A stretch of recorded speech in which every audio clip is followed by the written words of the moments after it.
7 Safdarjung road या वास्तूला फार ऐतिहासिक महत्व आहे. मोशे दयान यांच्या भारत सरकारबरोबरच्या गुप्त बैठका याच वास्तूत झालेल्या आहेत. पंतप्रधान अटल बिहारी वाजपेयी यांचं हे मुळातलं निवासस्थान.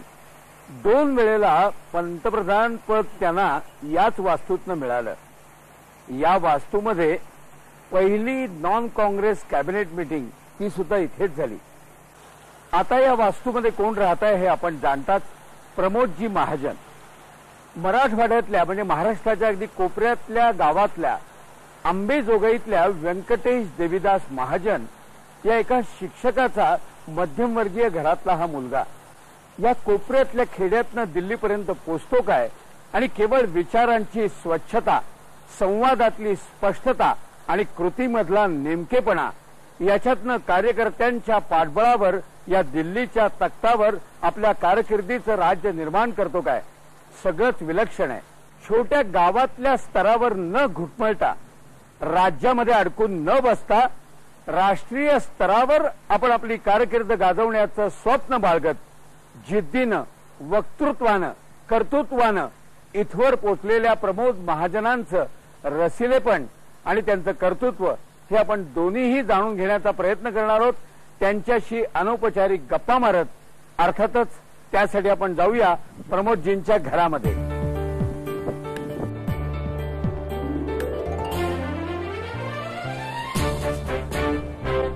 महाजनांचं रात्री राजकीय धकाधकीमध्ये कितीही उशीर झाला तरी सकाळी पहिलं जर कुठे भेटण्याचं स्थान असेल तर या जिम मध्ये. राजकीय वजन वाढण्याबरोबर अशी तंदुरुस्ती वाढवण्याकरता हा अगदी नियमितपणा वाटतं. नाही, मुळात काय आहे, लहानपणी माझं वय म्हणजे सुमारे आणीबाणीत नाशिक रोड तुरुंगात जाईपर्यंत माझं 48 किलोचं वजन होतं.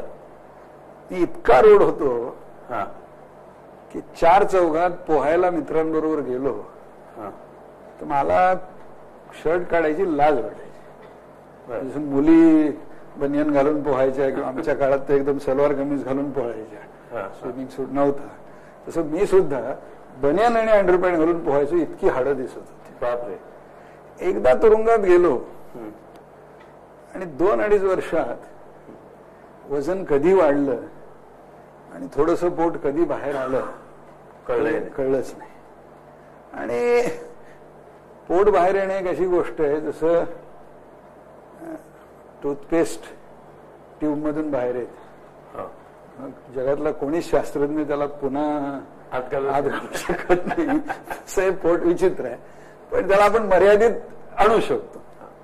आणि म्हणून मग हळूहळू माझ्या असं लक्षात आलं, मी सांगितल्यासारखं वडिलोपार्जित देणगीचा मधुमेह, दिवसभरचं बैठं आयुष्य, आणि त्यामुळे माझ्या मनात विचार असा आला की आपण हळूहळू व्यायाम माणसं तरुण वयात सुरू करतात, प्रौढ किंवा म्हातारपणी करत नाही, पण आम्ही उलट आयुष्य जगायचं सुरुवात केलं.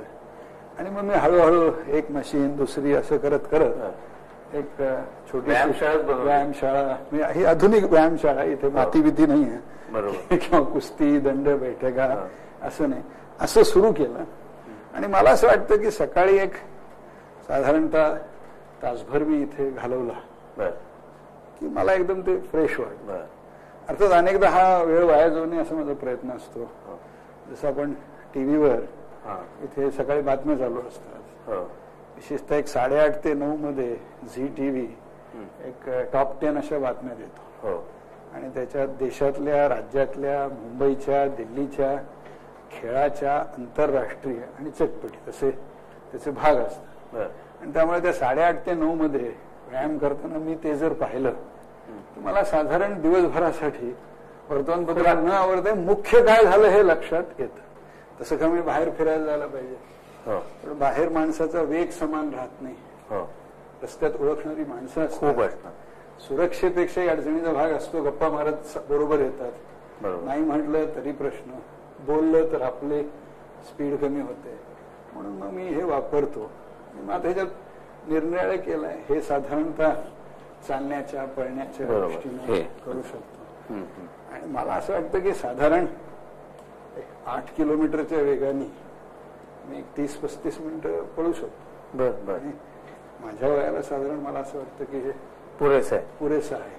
आणि मग मी क्रिकेट, हॉकी, कबड्डी, खो खो पासून कुठलाही खेळ मला वर्ज्य नाही. म्हणजे मी क्रिकेटच्या मॅचसाठी जसं असू शकतो तसं फुटबॉलचा जर वर्ल्ड कप असला पाहणार 3 वाजता उठून 4 वाजता उठून महत्वाची मॅचेस. आणि इथे तरी क्रिकेट आपण भारतामुळे पाहतो. पण माझ्या क्रिकेटबद्दलचा नाद म्हणजे आजही कुठेही रस्त्यात दिसलं तर थांबतो. तसं मी कोणाची मॅच चालू असली तरी बघू शकतो. मला काही त्यांच्या हारण्या जिंकण्याशी काही खेळाशी संबंध आहे. आणि आपण आज जे बोलणार आहोत माझे जे बाकी विविध छंद आहेत, सिनेमा, नाटक, गायन, हे व्यायाम, मला असं वाटतं की राजकारणातून बाहेर पडल्यावर काय करावं आणि म्हणून मग बाहेर नाही पडायचं असं काही माझ्या पुढे नाही. मी आयुष्यात इतके क्षेत्र आहेत माझ्यासाठी, मी कधीही बाहेर पडू शकतो. पण मला क्रिकेटचं नाव घेतलं मला असं वाटतं की ती प्रसिद्ध आख्यायिका आहे की डॉन ब्रॅडमन अत्यंत उच्चपदी असताना त्यांनी ज्यावेळी निवृत्तीची घोषणा केली त्यावेळी एका पत्रकारांनी त्याला विचारलं की वाय आर यू रिटायरिंग, तू का निवृत्त होतोस? तर त्याने त्याचं उत्तर असं दिलं म्हणतात, exactly for this question I don't want anybody to ask me why are you not retiring. म्हणजे तुम्ही निवृत्त का होत नाही त्यापेक्षा तुम्ही निवृत्त का होता असं लोकांना चुटपुट लागेल तोपर्यंतच निवृत्त होण्यात मजा आहे. मला असं वाटतं हे जसं क्रिकेटला लागू आहे तसं राजकारणाला लागू आहे आणि सर्वच पक्षाला लागू आहे. यापेक्षा जास्त राजकीय भाष्य सकाळी काही आवश्यक नाही, काही जरूर नाही. तुमच्या या खाण्यापिण्याच्या ब्रेकफास्टच्या वेळा फिक्स आहेत का? बाकी जो नेमकेपणा आहे तो ह्या वेळा पाळण्यात आहे का? माझा साधारण नेमकेपणाच्या हिशोबाने 6:30-7ला मी उठतो. पहिला एक अर्धा पाऊण तास सकाळचा एक चहा आणि वर्तमानपत्र चालणं. साधारणतः 8 वाजता मी व्यायामाला सुरुवात करतो, जी साधारण 45-50 मिनिटं म्हणजे सगळे म्हणून तासभर होते. त्याच्यानंतर एक अर्धा तास स्नान वगैरे. साधारणतः 9:30ला मी ब्रेकफास्टला येतो. कारण पुष्कळदा राजकारणाला आम्हाला ना दुपारचं जेवण टाळता येत नाही कारण कुठल्या तरी कार्यकर्त्याच्या घरी असतं आणि त्यामुळे मग मी स्वाभाविकपणे त्याच्यामध्ये त्याचा स्कोप. पण साधारण 9:30ला ब्रेकफास्ट, 1:30-1:45ला जेवण, घरी असेल तर अर्धा तास वामकुक्षी. ते अगदी, कारण मी मागे एकदा असं वाटलं होतं की चर्चिल महायुद्धात सुद्धा दुपारी झोपायचं. त्याला कोणीतरी विचारलं, तू का दुपारी झोपतो, एवढं युद्ध होत आहे? तर तो म्हणाला की माणूस जर दुपारी थोडा झोपला तर त्याचं आयुष्य दुप्पट होतं. कारण ज्यावेळी तो उठतो त्यावेळी ती पुन्हा सकाळ झाल्यासारखी असते. आणि त्यामुळे नकळत एका दिवसाचे म्हणजे सकाळी 7 पासून 2-3 पर्यंत, लगेच 4 पासून रात्री 12 पर्यंत असे 8-8 तासाचे कामाचे ब्रेक फ्रेशनेसनी यायचे असेल तर त्याचं म्हणणं, आता लोक आरोग्यशास्त्रात चांगलं नाही म्हणतात पण देव जाणे. आणि त्यानंतर मग संध्याकाळचं नाही, पण तरी मी लवकर जेवणाचा प्रयत्न करतो. 8:30-9ला जेवण मी करतो. आणि आजकाल व्यायाम मध्ये मी संध्याकाळी सुद्धा एक अर्धा तास व्यायाम करतो. चालण्याचं बघतो. फार सकाळ इतका रिगरस नसेल परंतु थोडासा हलका व्यायाम. पण हे सगळं दौरे वगैरेच्या याच्यामध्ये पण पाळता येतं. व्यायामाचं गावाच्या बाहेर राहण्याची व्यवस्था केली असेल तर मग मी रस्त्यावर चालत जातो. पण अगदी मध्यवर्ती ठिकाणी जर राहायची व्यवस्था असेल ते शक्य होतं तर मग नाही. कारण एक तर 7 वाजता आपण रस्त्यावर निघालो तर 2 अडचणी असतात की भारतीय शहरं 7 वाजताच रहदारीने एवढी गजबजलेली असतात की चालायला जागा नसते. बरोबर. आणि दुसरं असं की मग ओळखीचे लोक इतके हे होतात. कारण माझा याचा मी पुष्कळ अभ्यास केलेला आहे. याच्यात खरं म्हणजे मी त्या पातळीवर कधी पोहोचू शकणार नाही. पण अमेरिकेचे अध्यक्ष जे बुश आहेत हे आपले माझे आदर्श आहेत. त्यांच्या पातळीचा व्यायाम कुणीही हिंदुस्थानात नेता म्हणजे काय करत. ते साधारणतः जो रनर असतो तसं ते 18-20 किलोमीटर धावतात. म्हणजे त्यांचा बॉडी मास, त्याचं एक छोटंसं माझ्याकडे मी कटिंग ठेवलंय की हाऊ ही लुक्स. आणि तुम्ही असं समजा की दुनियेमध्ये कोणी, कारण साधारण 56-57 वय सारखंच आहे, या वयात इतकी ॲथलेटिक बॉडी अशी त्यांची आहे, म्हणजे जी कुठल्याही मॅरेथॉन रनरला सुद्धा लाजवेल इतकी त्याने फिटनेस केलेला आहे. आणि मला वाटतं म्हणजे तो अल्टिमेट आहे. आणि कधी कधी मला जो विचारतात की तुम्ही एवढं मोठं राजकारण करता, मग व्यायामाला वेळ कसा काढता, मला असं वाटतं की मी तर एका पक्षाचा, एका विरोधी पक्षाचा 6 पैकी 1 महामंत्री आहे. आणि मला व्यायामाला वेळ मिळत नसेल तर तो अमेरिकेसारख्या सगळ्यात बलाढ्य देशाचा अध्यक्ष आहे, तो कसा वेळ काढतो. आणि त्यामुळे मला असं वाटतं की व्यायामाला वेळ काढावा लागतो, मिळत नाही. आणि मी आता सगळ्यांना सांगतो की जर अमेरिकेचा अध्यक्ष वेळ काढू शकतो, यापूर्वी क्लिंटनही पळत असे, इतका नाही, तर म्हणून आपल्याला काढायला काय अडचण. गावाकडे असताना काय चहा कॉफी होती का, दूध वगैरे? फार दूध पिण्याचा नाद किंवा झोपण्यापूर्वी दूध पिलं पाहिजे असं काय माझं फारसं नाही. आणि गेली 5-7-8 वर्ष तर मी ते आत्ताची जी तरुण मुलं मुली ज्या शैलीने जेवणाकडे विचार करतात, साधारण मी तशाच अर्थाने पाहतो की आपण फळ किती खातोय, प्रत्येक खाण्यामध्ये कॅलरी किती चालली आहे, साखर किती चालली आहे, याची बंधनं आहेत काही खाण्याची? नाही, खाण्याची बंधनं तर आहेतच. म्हणजे मला वडिलांनी वाढवडिलांजीत काही नसलं दिलं तरी मधुमेह दिलेलाच आहे. आणि अशामध्ये माणसाला कधीही रक्तदाबाचा त्रास होण्याची शक्यता असते, दक्षता. त्यामुळे त्याची दक्षता, असं दोन्ही घेत असल्यामुळे मला त्याची. पण हे काय शाकाहार का मांसाहार? मूलतः मी शाकाहारी, बर, पण मी म्हणजे हिंदू मांसाहार करतो. म्हणजे हिंदू मांसाहार म्हणजे गोमांस आणि जे पोर्क आपण म्हणतो हे हिंदू खात नाही, एवढं वगळता मी हिंदू मांसाहार करतो. पण मग फार त्याची मला आवड आहे किंवा फार केलं पाहिजे अशा आग्रहाने मी करत नाही. तुमचं दिल्ली प्रेम एकूण लक्षात घेता मिठाई वगैरे गोडपणा हा मधुमेहाच्या पार्श्वभूमीवर कितपत? नाही, मुळात काय, तुम्ही काय करणार पुरी? हा, मी घेतो. मुळात कसं आहे की मी मधुमेह असला तरी मुळात मला गोड असं, ज्याला आपण इंग्रजीतलं लोक स्वीट टूथ म्हणतात, असं काही मला स्वीट टूथ मुळात नाही. त्यामुळे मला फार गोड नाही खाल्लं. एकच झालंय की भारतीय जेवण पद्धतीत सुद्धा आता वर्षानुवर्षाच्या यामुळं एक स्वीट नावाचा एक आता स्वभाव झाला आणि जेवण संपल्यावर ते त्याच्यात माझा प्रयत्न असा असतो साधारण की फळ घ्यायचं. त्यामुळे मला फार गोड ह्याचा नाद नाही.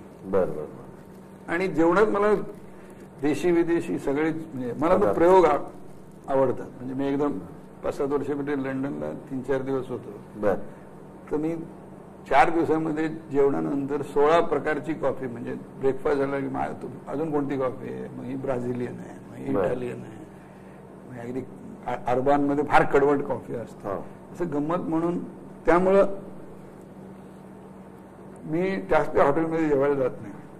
त्या ठिकाणी घरी शक्यतो प्रिफर नाही, मी हॉटेल जातो पण त्याच त्या हॉटेलमध्ये नाही. काय होतं याच्यामध्ये मी पाहिलं आहे की जसं एखादा गुन्हेगार असतो ना, माणूस चोरी करतो, त्याची एक पद्धत असते, त्याला ते इंग्रजीत मोडस ऑपरंडी म्हणतात. पुष्कळदा ही मोडस ऑपरंडी आपण चोरांबद्दल वापरतो, पण ही खरं म्हणजे मोडस ऑपरंडी आयुष्यात प्रत्येकाची असते. आपण त्याच हॉटेलमध्ये जातो, तेच मेनू कार्ड बोलावतो, त्याच मेनू कार्डवर 15-20 मिनिटं चर्चा करतो आणि पुन्हा तेच जेवायला सांगतो जे आपण गेल्या वेळी तिथे सांगितलेलं असतं. त्यामुळे त्याची आपली जेवणाची सुद्धा एक मोडस ऑपरंडी असते. त्यामुळे आपण नवं कधी खातच नाही. आणि मग आपण जरा ते मला आवडतं म्हणतो, मेनू कार्ड मागवायचं कशाला, गेल्या वेळेचं पाठवा असं त्याला म्हणायला पाहिजे.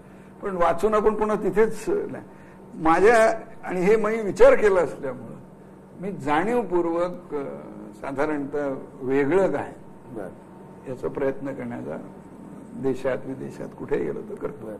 आणि त्यामुळे खाण्यामध्ये थोडासा वैविध्य, त्यामुळे मग तो चायनीज असो. आणि त्यामुळं मला कधी विदेशात गेल्यानंतर भारतीय जेवणाची आठवण यायची. आणि कधी जाऊन मी आता वरण भात खाईन असं वाटायला आहे. असं होत नाही. असं काय आपल्याकडे साधारणपणे भारतीय संस्कृतीमध्ये जेवण ही एकमेव गोष्ट अशी आहे की ज्याच्या वेळेला घरातल्या सगळ्यांनी एकदा तरी एका वेळेला एकत्र बसून जेवावं आणि तो एक संवादाचं माध्यम ठरावं असं गृहीत धरलं जातं एकत्र कुटुंबांमध्ये तर खास करून. तर तुम्हाला हा योग कुटुंबियांसमवेत जेवणाचा ज्यावेळी आम्ही येतो एकत्र राहत होतो त्यावेळी तो होता नेहमी. परंतु आता इतके विभक्त राहतो. म्हणजे मी इथे कामकाजाने राहतो. बरोबर. म्हणजे बायकोला कधी दिल्ली आवडली नाही. बर. करायचं काय म्हणतात. मी 19 वर्ष दिल्लीत आहे. मी दिल्लीला आलो त्यावेळी माझा मुलगा 9-10 वर्षाचा, मुलगी 5 वर्षाची होती. बरोबर. मी बोलत नसलो तरी मी शिवसेनेपेक्षा जास्त मराठीवादी आहे. त्यामुळे माझी मुलं ही मराठी माध्यमातूनच शिकली. बर. हशू अडवाणींचं इंग्रजी माध्यमाची शाळा माझ्या घरापासून 500 मीटरवर होती. बर. तरी सुद्धा माझी 2 वर्षाची मुलगी ही DS हायस्कूलला सायनला शिकायला जायची. अजूनही आठवलं तर माझ्या डोळ्यात पाणी येतं की तिला 1.5 तास बसने जावं लागायचं, 1.5 तास यायचं.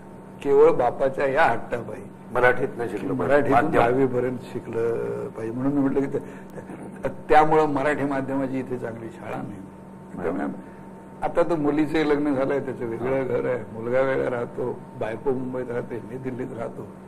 पण मला असं वाटतं की सणवारांना, वाढदिवसासारख्या कार्यक्रमांना, आणि मी मुंबईत जातो त्यावेळी जास्तीत जास्त लोक बरोबर असण्याचा. त्यामुळे मी असं म्हणू शकतो की एक एकत्र कुटुंब म्हणण्यापेक्षा जवळीक असलेलं कुटुंब आहे. परंतु आजच्या न्यूक्लिअर जगामध्ये ज्याला जे स्वातंत्र्य पाहिजे त्याला बरोबर स्वातंत्र्य आहे. या सगळ्या वेळापत्रकामुळे त्यांनी त्या ठिकाणी राहण्यामुळे जरी वरचेवर योग येत नसेल तरी बायकोनं केलेला कुठला पदार्थ विशेष आवडतो? पहिल्यांदा आजकाल बायको माझी काही स्वयंपाक करत नाही. ती आता नवरा मोठा झाला तसं तिचं स्टँडर्ड वाढल्यामुळे रोज आमच्याकडेही स्वयंपाकीच आहे. मी गेलो तर ती करते. अमुक असा माझा पदार्थ सांगता येणार नाही कारण गोड मी आता जवळजवळ सोडलाय. परंतु साधारण मला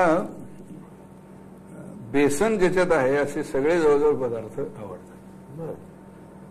मग ती भजी जी खायला नको तिथपासून भरडा, पिठलं. म्हणजे भरडा हा सगळ्यात जास्त म्हटलं तरी चालेल, खालोखाल पिठलं. आणि त्यामुळे साधारणतः बायको माझ्यासाठी भरडा, पिठलं हे या पद्धतीचं काहीतरी, ज्याला आपण म्हणू की बेसन, म्हणजे खायला नको आहे, शास्त्रात खायला नको आहे ते, ती एखादी डिश करते. पण बाकी. आणि आईचा कुठला पदार्थ हातचा खाल्लेला विशेष लक्षात राहिलेला?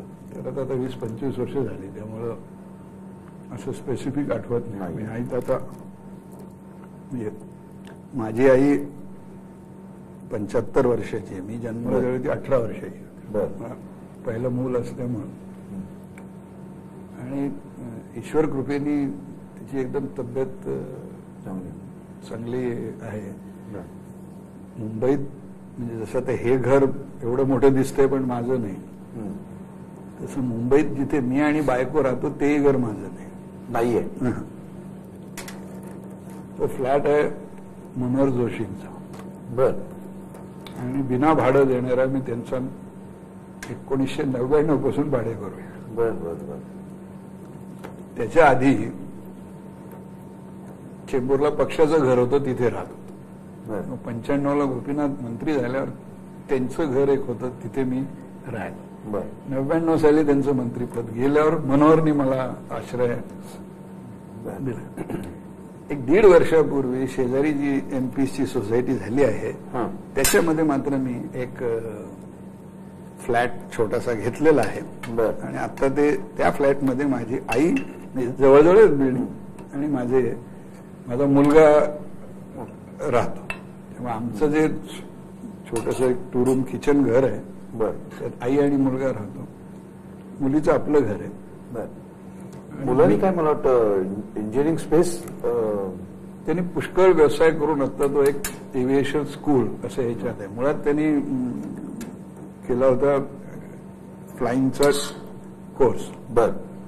तसं माझा मुलगा मुलगी तसे प्रशिक्षणाने दोघंही पायलट आहेत. दोघंही दोघंही पायलट आहेत. पण तो इतके वाजता जायचं, चार्टची ड्युटी, त्यामुळे मग तो आपले छोटे छोटे व्यवसाय करत. पण दोघांनी म्हणजे तिन्ही पण पायलट म्हणून काम केलंय? नाही, काम तिनं केलंच नाही. त्यापर्यंत तिचं लग्न झालं, थोडंसं लवकर झालं, त्यामुळे मग तिनं केलं नाही. आत्ता तर ती आत्ता तरी हाऊसवाईफ आहे, फार वेळ राहील असं वाटत नाही. पण जावई काय करतो? जावयाचे पुष्कळ छोटे मोठे उद्योग आहेत. मुंबईला एक फायर ब्रिगेडचे चीफ ऑफिसर होते, राव म्हणून. त्यांचा हा मुलगा आहे, आंध्रातले आहेत, आणि हा आंतरजातीय आंतरप्रदेशीय प्रेमविवाह आहे. त्यामुळे त्यात आमचा काही रोल नाही. पण तो त्याची हैदराबादला काही स्कूटर वगैरेची एजन्सी आहे, मला वाटतं मोटरची एजन्सी मुंबईला आहे, आणि आता तो काही स्टील प्लांट वगैरे असे 4 मित्र म्हणून करत आहेत. त्यामुळे तो आपल्या हिशोबाने, म्हणजे ज्याला आपण म्हणू की आत्ता मला अजून मुलाचं लग्न जमलेलं नाही याची चिंता आहे. नॉर्मली माणसाला मुलीच्या मुलाची चिंता असते. मुलीचं लग्न झालं कधी? मला वाटतं गेले 2 मंत्री असतानाच झालं ना? हा, मंत्री असताना 2002 साली. मग मंत्री असताना मुलीचं लग्न होऊन सुद्धा तसं तुलनेने गाजल्याचं ऐकवत नाही. गाजलंच नाही.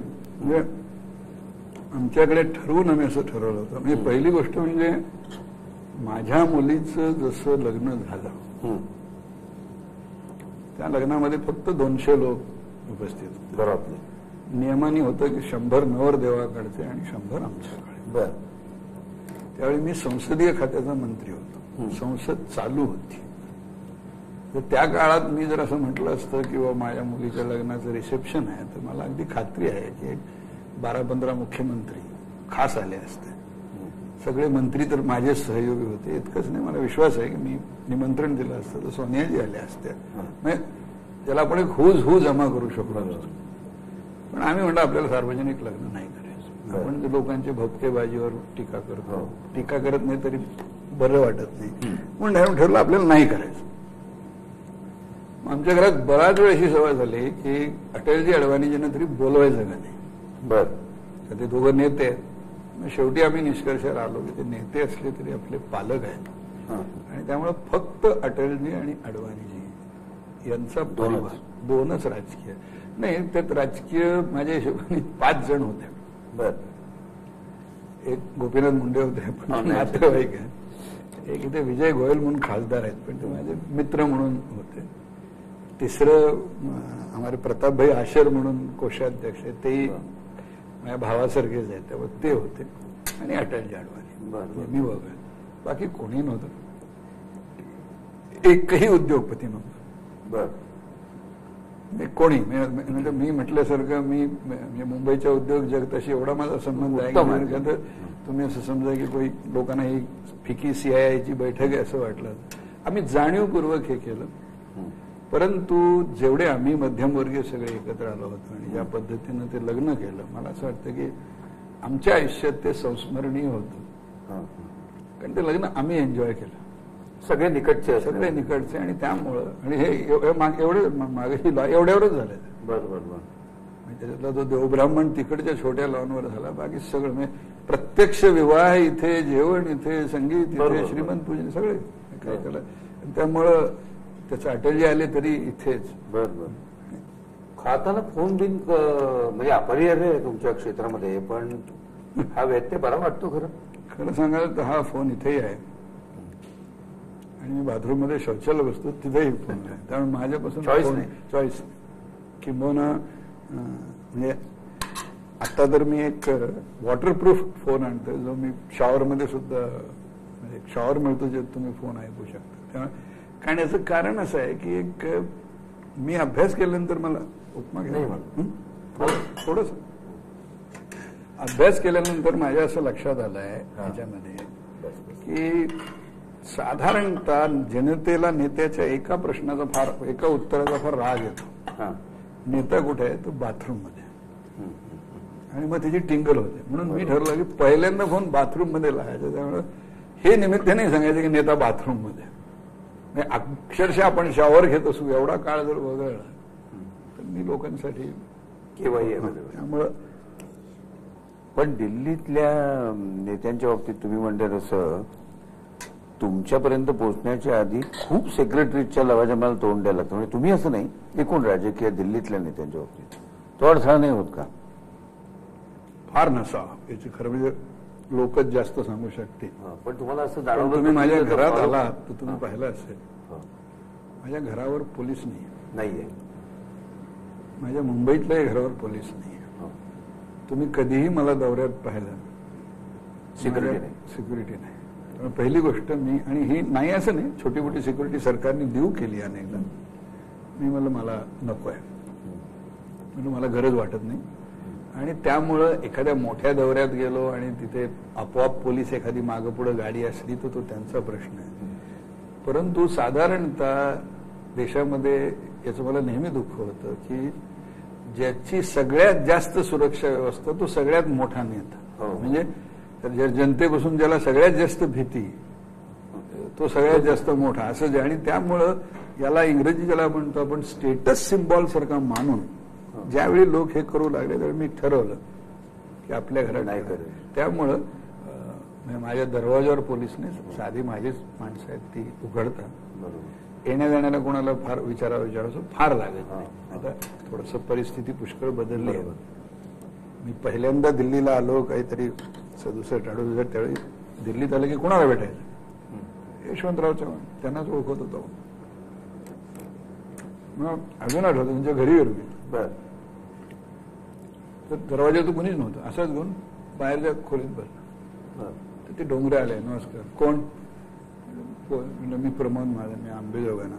काय काम आहे? साहेबाचं दर्शन घ्या.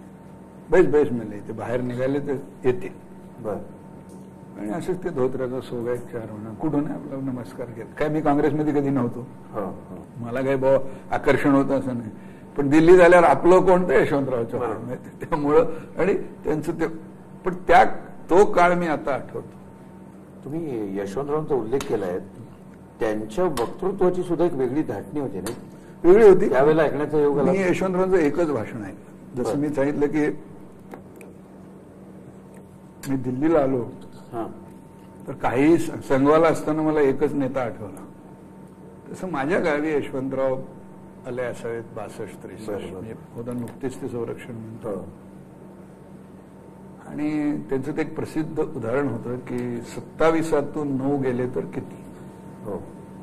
तर शहरी माणूस म्हणेल 18 आणि शेतकरी म्हणेल 0. कारण 27 नक्षत्रामध्ये 9 नक्षत्र पाऊस देतात आणि ती गेली तर 0 असं ते.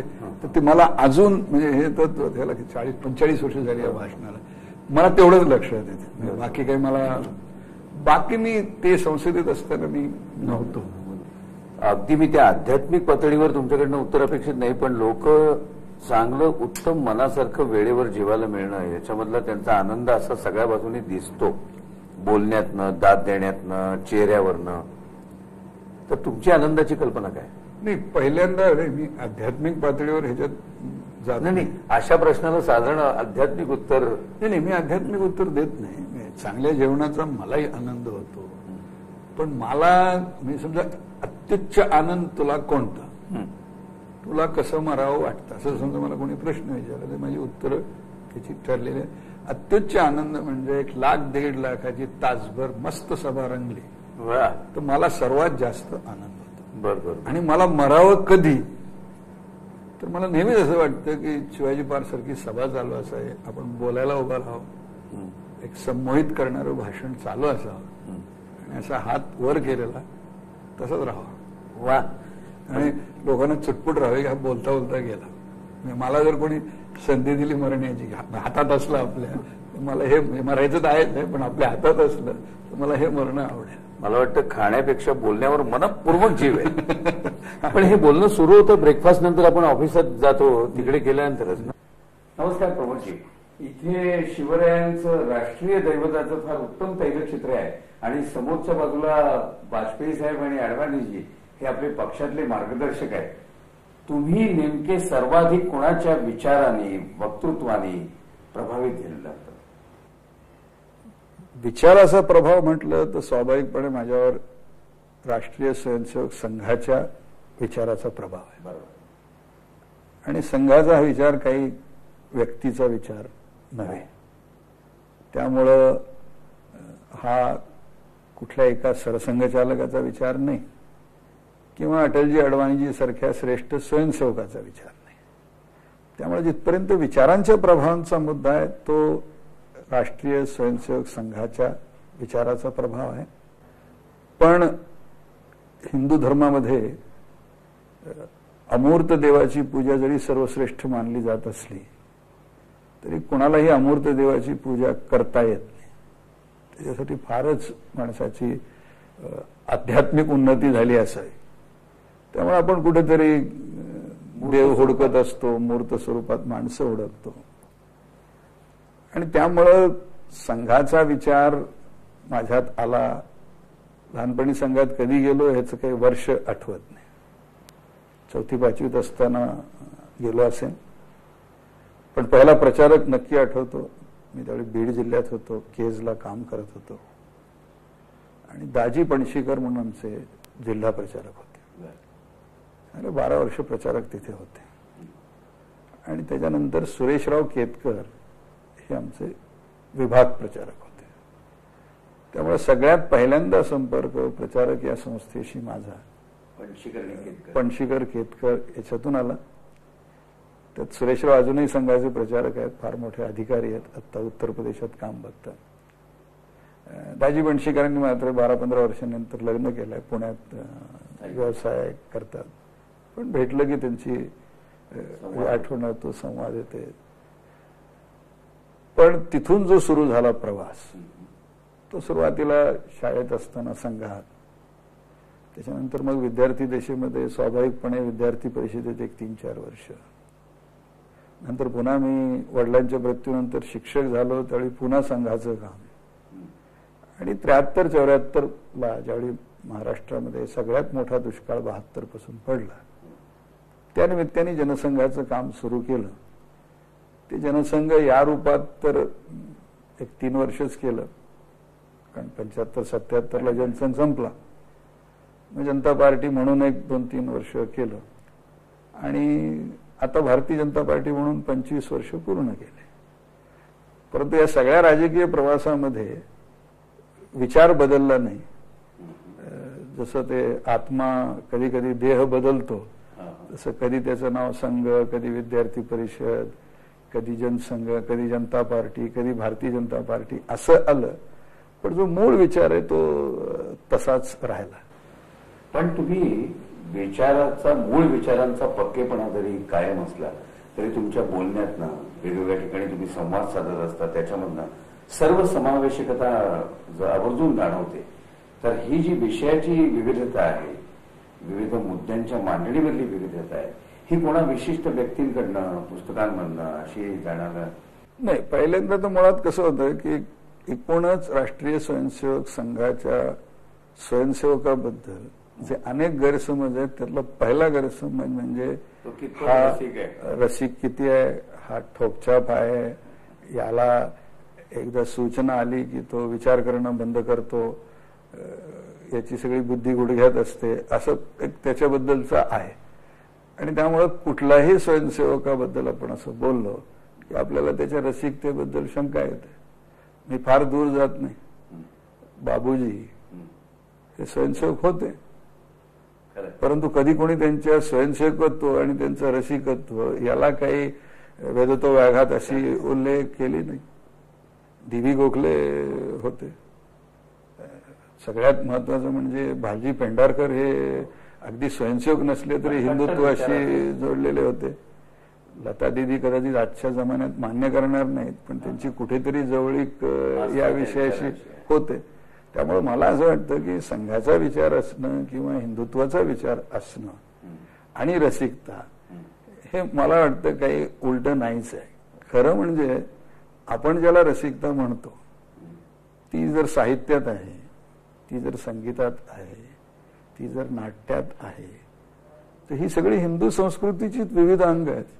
ज्याला आपण संगीत म्हणतो हे दुनियेभरचं संगीत, म्हणजे थोडंसं अहंकारी भारतीय माणसाचं वाक्य वाटेल, पण हे दुनियेभरचं संगीत हे मूळ भारतीय संगीताच्याच रागांवर आधारित आहे, त्याच्यावरच आधारित आहे.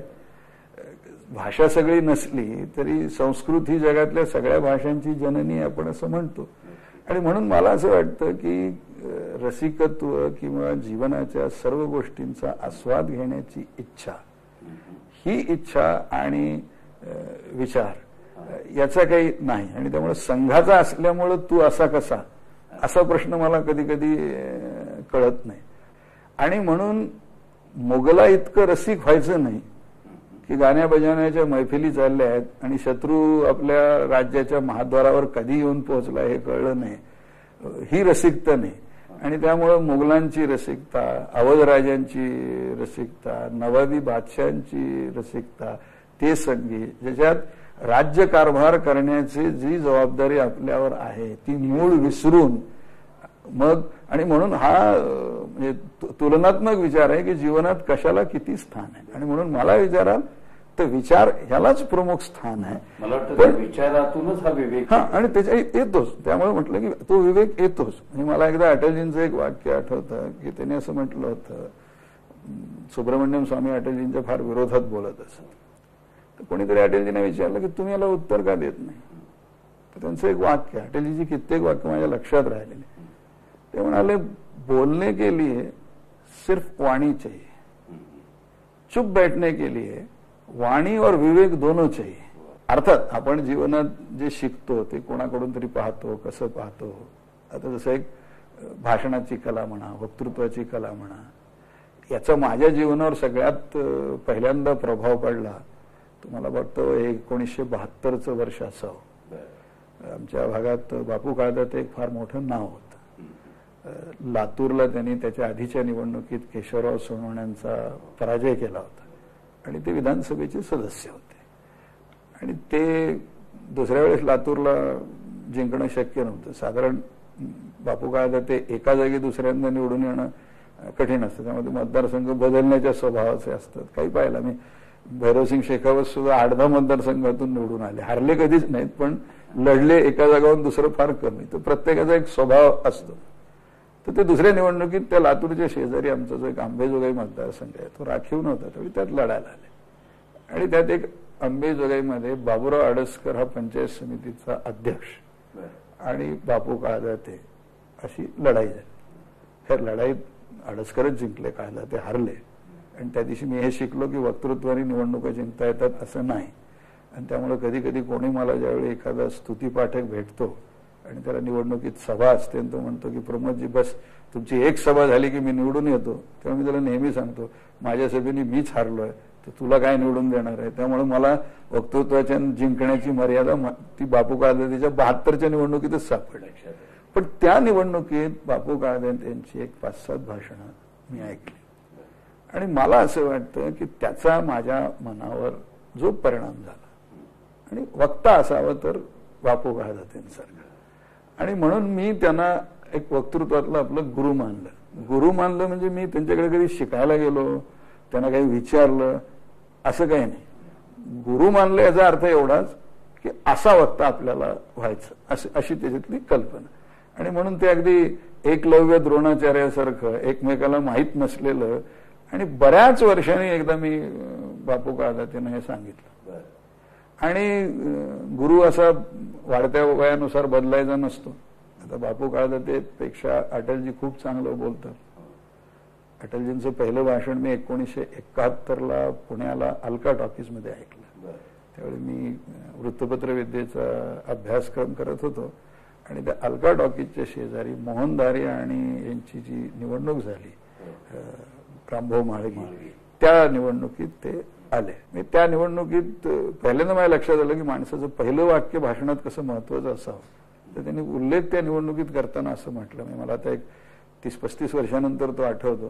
तर ते म्हणाले, मोहनधारी हमारे मित्र हैं और वो अभी राज्यसभा में हैं और हमारे सदन में चुपके से आने की कोशिश कर रहे हैं, असं ते त्यांच्या शैलीने म्हटलेलं. त्यामुळे मला ते जगाला माहिती आहे की अटलजींचं वक्तृत्व हे बापूसाहेब काळदातेपेक्षा दीर्घकाळ आणि चांगलं आहे. ह्याच्यात काही म्हणजे बापूंना हे ऐकून राग येणार नाही. बापूंच्या बोलण्यामध्ये तुम्हाला हास्य विनोद फार तसे कमी असतील, उदाहरणं कमी असतील. त्यामुळे पहिल्यांदा विचार मांडायचा हे आहे. पण त्याचबरोबर मला असं वाटतं की बापूंचा उच्चार करण्याची पद्धत, शब्द फेकण्याची पद्धत, हावभाव, आता त्यानंतर माझ्या असं लक्षात आलं की अटलजींचे हावभाव हे काळदातेंच्याही पुढे आहेत. म्हणजे मी कधी मोजले नाहीत, पण साधारण काळदातेंचं समजा आता अत्याधुनिक कम्प्युटरमध्ये जर आपण त्याचं केलं तर ते 12-14 हाताचे प्रकार ते करत असतील. मला असं वाटतं की अटलजींच्या, कारण आत्ता तर थोडं वयानुसार प्रकृतीनुसार इतकं ते हातवारे करत नाहीत, बसून बोलतात, पण त्यांची भरीतली भाषणं जर ऐकली तर सुमारे 500 प्रकारे ते मुद्रा करत असतील असा माझा अंदाज आहे. म्हणजे नुसत्या हाताच्या नाही, हाताच्या, चेहऱ्याच्या, डोळ्याच्या, भावाच्या, केसाच्या. जसं एखाद्या सभेत मी पाहिलं की अटलजी असे हाताचे करत इथपर्यंत करत आणि मग ते बोलता बोलता तो घडी केलेलं शर्ट असं खाली त्यांचा नेहरू सदरा यायचा. इतकी छोटी छोटी गोष्टी लक्षात आलेल्या आहे. आणि त्यामुळे मला असं वाटतं की ते देहबोलीचं एक महत्व तर निश्चितपणे भाषणात असतं. बहुसंख्येने तुमच्या सभेत आलेली माणसं एक तर तुमची असतात किंवा तुम्हाला मत देणारी नसली तरी बोलतो मस्त एकदा ऐकू तर खरं म्हणून आलेली काँग्रेसवाले असतात. त्यामुळं तिथे तुम्हाला विरोध नसतो. त्या आलेली माणसं ही 5,000 50,000 असल्यामुळं त्या सगळ्यांचा मिळून जो बुद्ध्यांक असतो सरासरी तो तसा कमी असतो. तिथे प्रत्येक त्या सगळ्यांची रुची भिन्न असते. त्यामुळं एक तासाभराच्या 40-50 मिनिटांच्या भाषणामध्ये त्या याच्यावरून फेकायचं आणि तरी तिथे आलेल्या बुद्धिमान माणसासाठी सुद्धा एक विचार, मग कोणासाठी एखादं वाक्य, आणि असं करत असताना त्याची रुची आपल्या भाषणातून संपू नये म्हणून त्यातले विनोद किंवा जोरदार वाक्य. मला काही भाषणं तर माझी अशी आठवतात, ते आता माझ्याकडे ध्वनिमुद्रित तर नाही आहे, की तुम्ही समजा की 30-35 मिनिटाचं भाषण असेल तर त्याच्यात, आणि मला अजूनही ती सवय आहे की जर 2 मिनिटं अशी गेली की तो श्रोता हसला नाही, टाळी वाजली नाही किंवा तो आपल्याकडे चुळबुळ तर खैर मला कधी दिसलीच नाही. म्हणजे माझ्या दृष्टीनं सभेतून माणसं उठून जावी असं एक 50-50 हजार सभेत एखाद्या सभेतच काही उदाहरण असलं तर, अन्यथा असं उदाहरण मी तर तो पराजयच मानतो. म्हणजे आपण नाटक सुरू करावं आणि लोकांनी उठून जायला सुरुवात करावं ह्याच्यात तर मग त्या कलाकाराचा पराजयच आहे. तसं तर मला कधी आठवत नाही. परंतु उलट झालं पाहिजे की लोक आला तो थांबला, जिथून ऐकत गेला तिथून थांबत गेला. म्हणजे कारण तो सभेला आलेला नव्हता, तो तेवढा वेळ काढून आलेला नाही. सहज जाताना सायकल थांबली, त्याला पुढे कुठेतरी काम होतं, मी अनेकदा बस धरायची, रेल्वे धरायची, तरी तो थांबला. असा सगळा एकत्र करायचा असेल तर त्या भाषणाची धाटणी थोडी वेगळी असायला. मी मोठं होत गेलो तसं माझ्या लक्षात आलं की हेच माझं भाषण वर्तमानपत्रातही छापून आलं पाहिजे. कारण पूर्वी मी बोलायचो त्यावेळी कोणी छापायचंच नाही, त्यामुळे मी त्या फक्त श्रोत्यासाठी बोलायचो. मग आता त्या भाषणामध्ये थोडं, ज्याला ते शेर शायरीमध्ये त्या शराबीमध्ये सांगतो तो वजन पाहिजे, तर मग त्यात थोडं वजन टाकायची जरूर आहे. जे वजन मुळात पत्रकारांसाठी टाकत दुसऱ्या दिवशी प्रमोद महाजन काय बोलले हे थोडंसं आलं पाहिजे, हे थोडं तर ते थोडी त्यात टाकणं जरुरी आहे. पण ते मुख्यत्व त्या समोरच्या लोकांचं म्हणजे लोकरंजनातून लोकशिक्षण असंच तिथे आपल्याला करावं लागतं. संसदेत किंवा कुठल्याही विधिमंडळात आपण बोलतो त्यावेळी तिची धाटणी बदलते. एकतर तुम्ही बहुमतात असला काय आणि अल्पमतात असला काय, अर्धे लोक तिथे तुमच्या विरुद्धच असतात.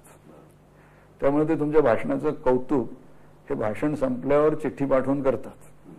भाषण संपल्यावर बाहेर लॉबीत येऊन करतात. म्हणजे जसं सुशीलकुमार शिंदेने एकदा पहिल्यांदा ते राज्यसभेत आले, एक चांगलं भाषण त्यांनी दलितांच्या समस्येवर केलं. तुम्ही बसले त्यांना तिथे चिठ्ठी पाठवली. ते म्हणजे मी चिठ्ठी छापू का? मला छापा, त्याला काही अडचण नाही. पण सभागृहात मी मान्य नाही करणार की तुमचं भाषण चांगलं झालं. फार कमी वेळ असं होतं. त्यामुळे तो अर्धा माणूस तो तुमच्या विरोधातलाच असतो तिथे, त्याला तुम्ही काय बोलता ह्याच्यात रुची नसते. त्यावेळी आपण त्या सभागृहासाठी बोलतच नसतो, आपण बोलत असतो वर बसलेल्या गॅलरीसाठी. कारण मी तिथे काय बोललो ह्यानी कोणाचंच मतपरिवर्तन होणार नसतं, पण तिथे मी जे बोललो ते ज्यावेळी वृत्तपत्रातून पुढे छापून येतं त्यावेळी माझ्या पक्षाची भूमिका लोकांपर्यंत पोहोचते. त्यामुळे त्याची धाटणी अतिशय वैचारिक तिथे एकदा काय झालं असं जसं सभेत करता येतं तसं नाही. आता मी तुम्हाला एक विनोद सांगतो, असं विनोद तिथे म्हणजे फार तर एखादा शाब्दिक विनोद तुम्हाला करता येतो, त्यामुळे त्या भाषणाची धाटणीच बदलते. कार्यकर्त्यांच्या ज्यावेळी समोर तुम्ही बोलायला जाता त्यावेळी ते सभेसारखे टाळ्या खाऊ नसतात. त्यांचा बुद्ध्यांक साधारण सर्वसाधारण समान असतो आणि सभेपेक्षा वर असतो. ते तुमच्या सभेसारखे बाजूचे असतात, संसदेसारखे विरोधातले नसतात. परंतु तिथे पत्रकारांसाठी काहीच नसतं साधारण, ते आपण त्या कार्यकर्त्यांसाठी बोलतो आणि त्यामुळे तिथे भाषणाची धाटणी बदलावी लागते. माणसं कोणत्याही राजकीय पक्षात विचार करून जात नाहीत, ती योगायोगाने जातात. फार कमी माणसं आहेत की जी पदवीधर झाली, अध्ययन केलं, 5-6 पक्षाचे जाहीरनामे वाचले आणि मग ठरवलं की ह्याच्यात जायचं. पुढे पक्ष लोक स्वार्थासाठी बदलतात हा भाग वेगळा, विचारासाठी कोणी बदलते ही लबाडी. त्यामुळे माणसं जातात कसे की तुम्ही माझे मित्र आहात, तुम्ही जनसंघात होता मी जनसंघात गेलो, तुम्ही माझे मित्र आहात, तुम्ही सेवा दलाच्या शाखेत जातो, तुम्ही सेवा दलात गेलो, तुम्ही माझे मित्र आहात आणि तुमच्या परिवारात सगळे काँग्रेसी आहेत आणि तुमचे भाऊ उभा राहिले, तुम्ही म्हणले चला प्रमोद प्रचाराला, मी काँग्रेसमध्ये गेलो. तर माणूस जाताना भयंकर विचार करून जातो, हे काही फार खरं नसतं. म्हणजे तुम्ही असं समजा की एक 99% लोक राजकारणामध्ये योगायोगाने त्या पक्षात जातात. एकदा तुम्ही त्या पक्षात गेला की हळूहळू तुमचाच तो पक्ष सर्वश्रेष्ठ आहे असं तुम्हाला वाटायला सुरुवात होतं, ज्याला मी सेल्फ हिप्नॉटिझम म्हणतो. त्यामुळे तिथून तुम्ही बाहेर येत नाही. आणि म्हणून साधारणतः एका पक्षातल्या माणसाच्या भाषणाने दुसऱ्या पक्षातल्या माणसाचं मतपरिवर्तन होऊन तो पक्ष बदलतो असं काही घडत नाही. परंतु जर भाषणात ताकद असेल, अगदी मी तुम्हाला ताजं उदाहरण सांगतो. आसाममध्ये एक कायदा होता जो मुळात आसाममध्ये घुसणाऱ्या बांगलादेशीला अडवण्यासाठी केला, पण तो स्वार्थी हेतूने काँग्रेसने असा केला की तो अडवण्याच्या ऐवजी त्यांना नागरिकत्व देऊ लागला. IMDT त्याचं छोटं नाव होतं. सर्वोच्च न्यायालयाने तो कायदा रद्द केला 1-2 महिन्यापूर्वी. त्याच्यावर संसदेत चर्चा. आता सर्वोच्च न्यायालयाने रद्द केलेला कायदा, अडवाणीजी सारखा 5 वर्ष गृहमंत्री राहिलेला वक्ता, त्यांनी चर्चेला सुरुवात केली, उत्तम भाषण केलं. आता त्याच्यानंतर हे अकाट्यच होतं, कारण सर्वोच्च न्यायालयानेच आमची भूमिका योग्य म्हटलं होतं. त्याच्यानंतर प्रणव मुखर्जी भाषणाला उभा राहिले. ते पश्चिम बंगालमधले असल्यामुळं त्यांना हे भंग आला असं. आणि मी तुम्हाला सांगतो, ते 30-40 मिनिटं बोलल्यानंतर माझ्यासारखा माणूस जो या IMDTला विरोध वर्षानुवर्ष करत आला, राज्यसभेत मीच या विषयावर बोललो, त्याला सुद्धा वाटलं की जिथपर्यंत म्हणजे बुद्धिबळाची शर्यत आहे यांनी तोडीस तोड भाषण केलं. राजकीय व्यक्तींच्या वक्तृत्वाच्या विविध या छटांवर बोलला. अलीकडच्या राजकारणाच्या सगळ्या टप्प्यांवर विविध तऱ्हेच्या तडजोडीतनं विविध तऱ्हेच्या न आवडणाऱ्या आधी विचारांशी किंवा व्यक्तींशी त्यांना सामावून घ्यावं लागतं आणि त्यांच्या प्रचाराच्या सभा करायला लागतात. अशा वेळेला कुठेतरी मनामध्ये एक आपण ही तडजोड करतो याची बारीकशी खंत बाहेर दाखवत. खरं कधी कधी तर तडजोडीपेक्षा सभेत उभा राहिल्यावर भीती वाटते. भीती यासाठी वाटते की आपण आता ज्या माणसाची स्तुती करणार आहोत, ह्या माणसाची स्तुती करताना आपण जर समजा भ्रष्टाचार निर्मूलन केलं पाहिजे असं म्हटलं आणि गावात जर हाच सगळ्यात मोठा भ्रष्टाचारी ओळखला जात असेल तर लोक काय आपल्याबद्दल विचार करतील हे मला कळत नाही. बिहारच्या अगदी गेल्या निवडणुकीत 7 महिन्यांपूर्वीचा अनुभव बरा बोलत असल्यामुळे सगळीकडून मागणी, एक मतदारसंघ आम्हाला दिला. तो मतदारसंघ दिला आणि नंतर त्या मतदारसंघात व्यासपीठावर मी गेलो आणि मी विचारलं की उमेदवार कुठे? नाही. थोडस मी जरा रागाने विचारलं, क्यों नाही आहे? जेलमध्ये म्हणले. थोडं काय झालं? नाही म्हणले फॉर्म भरण्याच्या आधीपासूनच. त्यामुळं उमेदवार तुरुंगात आणि प्रचारक समोरच्या व्यासपीठावर, जो आत बसलेला माणूस आहे त्याला निवडून द्या असं म्हणतोय. असेही अनुभव आले. परंतु मला असं वाटतं की याच्यामध्ये आपल्याला ना आपली पुराणं फार कामाला येत आणि त्यात नेहमी असं की आपल्याकडे जो आला त्याला आपण एकदा विभीषण म्हटलं की मग आपला सगळा प्रश्न सुटला, की तो रावणाकडून रामाकडे आलेला असल्यामुळं त्याचे सगळे पहिले अपराध गेले, आणि आपल्याकडून जो गेला त्याला आपण एकदा चंद्रराव मोरे कलुशाकपजी असं म्हटलं की मग तो आपल्याकडे असताना किती चांगला होता ही भाषणं बुडाली.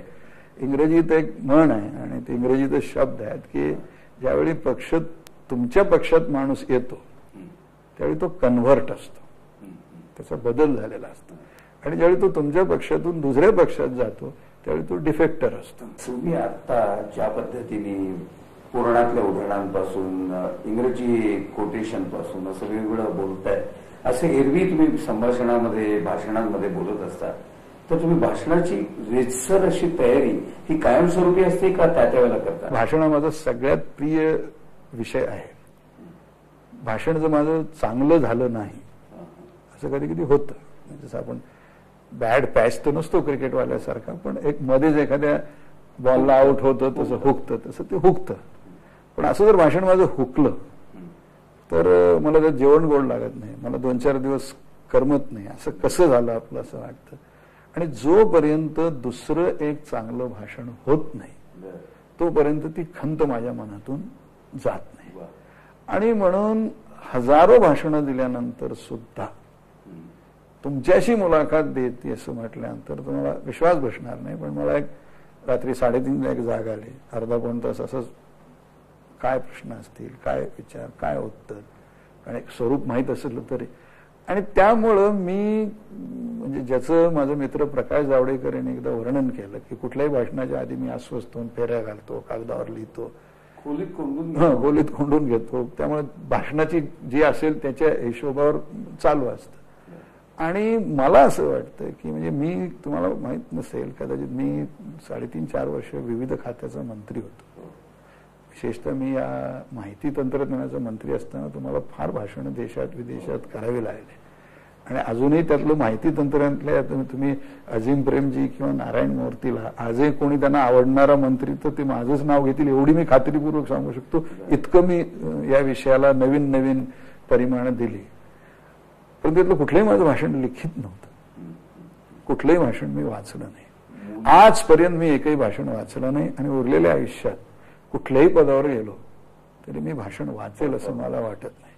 परंतु भाषण तयार करण्याचं माझ्यावर इतकं दडपण असतं की मला एकदा प्रकाश जावडेकर म्हणाला की इतकी बाळणपणं होऊन तुझं दरवेळी पहिलट करणीसारखं तू कसं भाषण होईल याची चिंता करत असतो.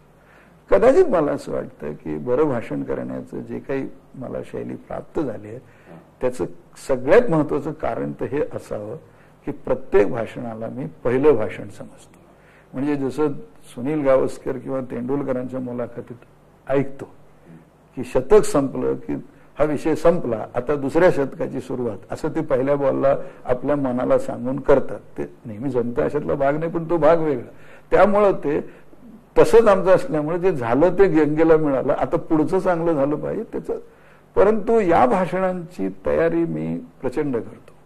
म्हणजे मला शब्द जरी सुचत असले, ते मला जरी हुडकावे लागत नसले, ते जरी समजा माझ्या विचाराच्या मागे धावत असले, तरी सुद्धा त्याची एक जी भाषणाची रचना असते ही मूळ रचना मात्र मी पुष्कळ विचारपूर्वक करतो. आणि याच्यामध्ये जसं चर्चिल बद्दल लोक म्हणतात, अर्थात तो भाषण करत असेल तसं तुम्ही काही कधी करत नाही. म्हणजे मुद्दे मी असे मोठ्याने म्हणून टेप करून ऐकणं असं इतकं काही मला आता लागत नाही, कधी मी पूर्वी केलं नाही. परंतु मला असं वाटतं की मी भाषणाचे मुद्दे काढतो आणि भाषणाच्या आवश्यकतेनुसार जर जास्त गंभीर श्रोत्यासमोर भाषण करायचं असेल तर कागदच्या कागद मी 3 4-4दा फाडलेलं, हा टिपणं असतं, 3-3दा 4-4दा फाडलेलं असतं. मी साधारणतः भाषणाला जर उभा राहिलो तर सुरुवात करायची असेल तर हा उमेदवार कोण आहे, हे गाव काय आहे, ह्या गावाचं नाव कसं पडलं. म्हणजे नादो महानवरांचं एक गाव आहे, त्याचं नाव आहे पळसगाव. तर त्याच्यात पळसगावात ते राहतात, पण त्यांचं जे शेजारी गाव आहे, तालुका त्यांचा आहे, तो आहे सोयगाव. हा थोडा अजिंठ्याच्या पलीकडे. 25 वर्षापूर्वी पहिल्यांदा गेलो, रस्ता नाही, काही नाही, आणि माझं पहिलं भाषण होतं. रस्ता नाही त्या गावाला. आणि माझ्या भाषणातलं पहिलंच वाक्य होतं की कोण्या शहाण्याने या गावाचं नाव सोय गाव ठेवलं. या गावाचं नाव तर गैरसोय गाव ठेवायला पाहिजे होतं, कारण इथे येण्याची सोय नाही तर बाकी कशाची सोय असणार आहे. आता इतकी वर्ष त्या गावात राहणाऱ्या पिढ्या गावात राहणाऱ्या माणसाला सुद्धा हा सोय आणि गैरसोय हा श्लेष कधी त्यांच्या मनात आला नाही. आणि त्यामुळं सुधीरजी असे वापर करत असल्यामुळं देशात किती प्रशंसक आहेत माहित नाही मला, पण मला 2 प्रशंसक आठवतात. ते आपल्या देशातले नाही आहेत. देशातले मला पुष्कळ नावं सांगता येतील ज्यांनी भाषणाचं कौतुक केलं. मी एकदा सिंगापूरला गेलो आणि सिंगापूरचे पंतप्रधान, मी आणि एक भारताचा शो होता, फॅशन शो आहे. आणि त्यांच्या आधी मी इंग्रजीत एक 10 मिनिटं बोललो. तयारी केलेली नाही, म्हणजे माझ्या स्वभावाच्या तयारीतलं भाषण, पण असं काही लिहिलेलं. त्याच्यानंतर ते बोलायला उभा गेले तर त्यांनी पहिलं वाक्य सांगितलं की मी प्राईम मिनिस्टर अटलजींना अशी विनंती करणार आहे की 3 महिन्यांनी माझे इलेक्शन आहे आणि he should loan Pramod Mahajan to me for campaigning. म्हणजे आणि हे 17-18 वर्ष सिंगापूर सारख्या अतिशय व्यवस्थित प्रांत आहे. दुसरं मला असं वाटतं की या पूर्वीच्या भेटीत ज्यावेळी टोनी ब्लेअर आले तो पहिल्यांदा त्या इन्फोसिसमध्ये त्यांच्यासमोर माझं भाषण झालं. नारायण मूर्तीने मला बोलावलं होतं अझीमपर्यंत. तिथून मी आलो आणि मग दिल्लीत आम्ही दोघं मिळून आलो. मिळून वेगळे आलो, पण इथे एक ब्रिटिश लायब्ररीत ITचं काही होतं, तिथे एक भाषण असेल. माझ्या भाषणानंतर त्याने एक भाषण केलं. खरं सांगायचं म्हणजे पुष्कळदा फिरलो असलं तरी ते इंग्रजी मला काय म्हणत होतं मला लक्षात काही घेणं नाही. दुसऱ्या दिवशी इंडियन एक्सप्रेसमध्ये तो माझ्याबद्दल काय बोलला भाषणाचं ते छापून आलं. त्याच वेळी मला ते लक्षात आलं त्यावेळी. आणि त्यात त्याने असं लिहिलं होतं, NDTVने त्यालाच हेडलाईन दिलं होतं, म्हणजे मधल्या पानात होतं, पण की I have become a कनोसियर of his speeches.